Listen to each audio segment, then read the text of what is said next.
সকালের ভূমিকম্পে যখন আমাদের বিল্ডিংটা দুলছিল তখন কিছু মুহূর্তের জন্য একেবারে স্তব্ধ হয়ে গিয়েছিলাম।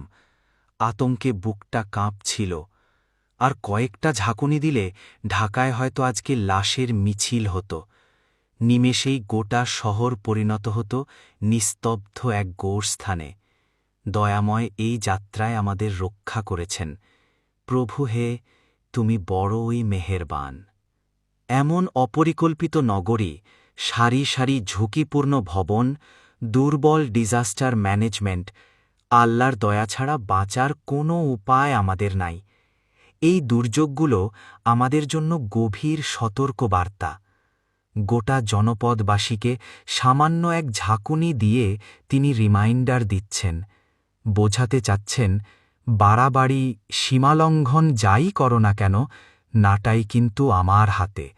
চাইলেই যে কোনো মুহূর্তে তোমাদেরকে আমি ধূলিসাৎ করে দিতে পারি, তছনছ করে দিতে পারি তোমাদের এই চোখ ধাঁধানো সভ্যতা। কুরআনের ভাষ্যমতে মানুষকে দুর্বল করে সৃষ্টি করা হয়েছে।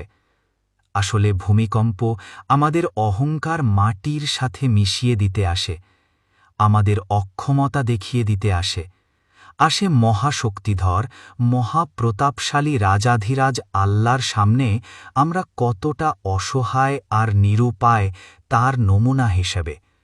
তিনি তো সেই মহাপরাক্রমশালী সত্তা, যার মোকাবেলায় কেউ মাথা তুলতে পারে না, যার সিদ্ধান্তসমূহের পথে বাধা হয়ে দাঁড়ানোর সাধ্য কারও নেই, এবং যার ক্ষমতার সামনে সবাই অসহায় ও শক্তিহীন।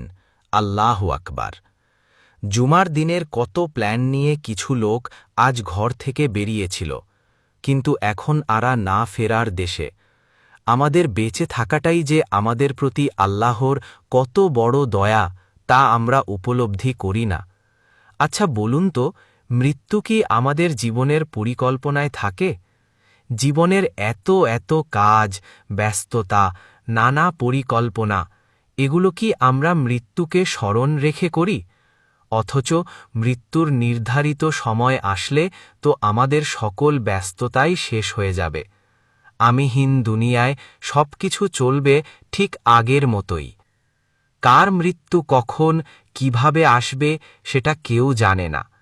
আমাদের উচিত সর্বদা প্রস্তুত থাকা, তৌবা করে রবের কাছে ফিরে আসা, একনিষ্ঠভাবে তারই কাছে সমর্পিত হওয়া। এ ভূমিকম্প তো কিছুই না।